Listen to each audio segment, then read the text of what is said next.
Hey, everybody. I've never felt so much shame for the person who holds the office of the President of the United States as I do today.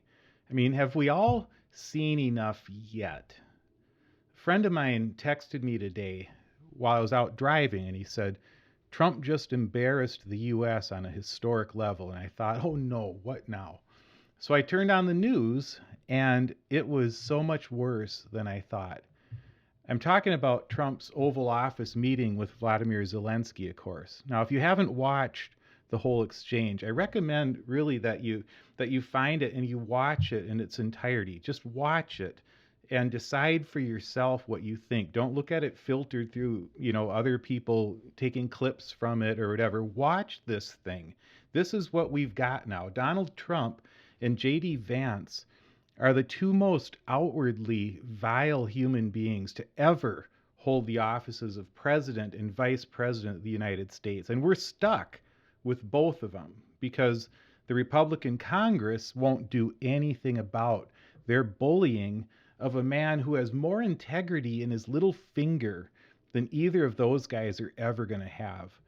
And the reason the Republicans won't do anything about it is that they're afraid of Donald Trump's white evangelical base. That's it. That's what they're afraid of. People who call themselves Christians have done this to our country, and now they're doing it to Ukraine. And I couldn't possibly be more ashamed of my president and of the people who claim to be followers of Christ who put him back in that office after everything that he showed us the first time he was president. I mean, Trump has so obviously been choosing the side of Vladimir Putin since his first presidency that it became infuriating already years ago to have to listen to people defend him against those charges. And I've been saying it for 8 years. Trump is on the side of Vladimir Putin. And the common response when I used to say that to people was they would say, oh, that's silly. He's the president of the United States. He couldn't be on the side of Russia, as though no criminal or no sociopath would ever consider seeking the most powerful office in the world. I mean, our entire Constitution is predicated on the obvious fact that, of course, evil men will try to acquire power for themselves, which is why we have a system of checks and balances. A system the Republicans have entirely abandoned, again, because of their fear of Trump's white evangelical base. What we saw today is what happens when we ignore the warnings, when we mock the people who've been trying to warn the nation for years. Like I said, the pushback used to be, oh, well, no president of the United States would take the side of Russia. That's silly. But now, a lot of Trump supporters have actually gone along with him to the point where they've taken the side of Russia. And that is what the destruction of a conscience looks like. Donald Trump is looking more unhinged every day, and he's been made to look like the weak cretin that he is in front of 3 European heads of state in the past week. All he understands is power. And he's been enjoying wielding every bit of power that he can find as president. But he's a weak, spineless, unintelligent bully. And he showed it again with the way he and J.D. Vance treated Zelensky today. And I know a lot of his fans are going to watch the way he treated Zelensky and they'll think Trump looked tough. But that's because they're also weak people. No one with strength of character can watch what Trump did today and defend that. And no one with strength of character can still support him after what he did today. Vladimir Putin invaded Ukraine, and he's committed countless war crimes in the process. And today, Donald Trump and J.D. Vance ambushed the president of Ukraine in the Oval Office so they could look tough for Vladimir Putin. The U.S., under Donald Trump, has switched sides, not only in Russia's war of aggression against Ukraine, but in the war of values, the war for democracy. We are now on the bad side under Donald Trump.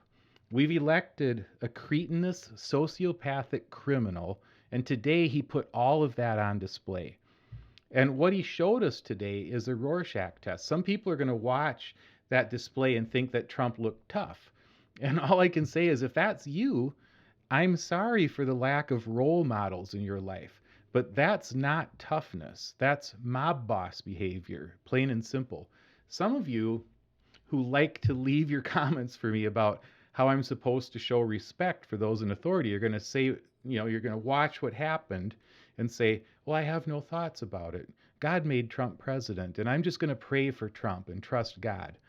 Okay, go ahead and say that, but don't bother leaving it as a comment. I'm just so done with those sorts of juvenile statements from people who watch those videos. There's plenty other videos you can watch if you want to believe that sort of stuff.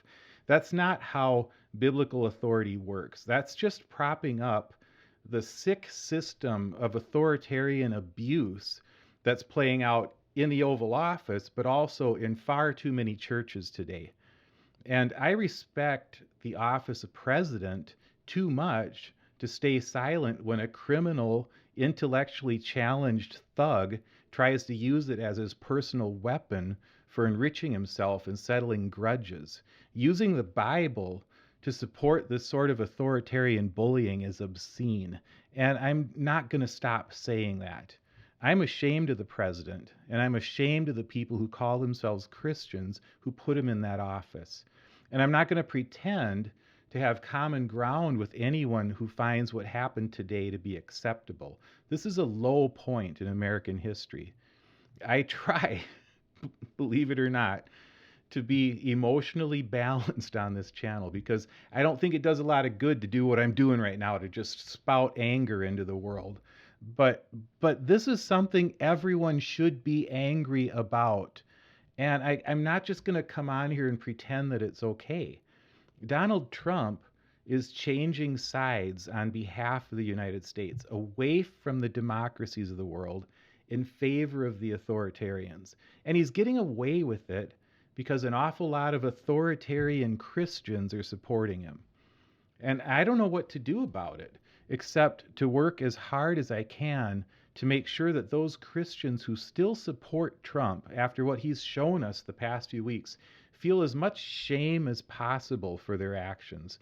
If you call yourself a Christian and you still support Donald Trump, you can gather with like-minded people who prop up your twisted version of the faith, and you can watch your propaganda channels to help yourselves sleep at night. But know this, you're on Putin's side now.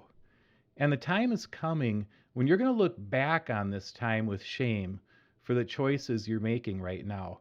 I hate using the word shame. I hate using that, but there's an appropriate level of shame that I think human beings have to feel sometimes when they do things that cause serious harm to other people. And that is what Christians who support Donald Trump are doing right now. They're doing serious, serious harm to other people. Look at what's happening to Ukraine. Look at how we've shifted sides in this. Watch that video of Trump in the Oval Office today. Look at his facial expressions. Listen to his words and ask yourself, have I seen enough?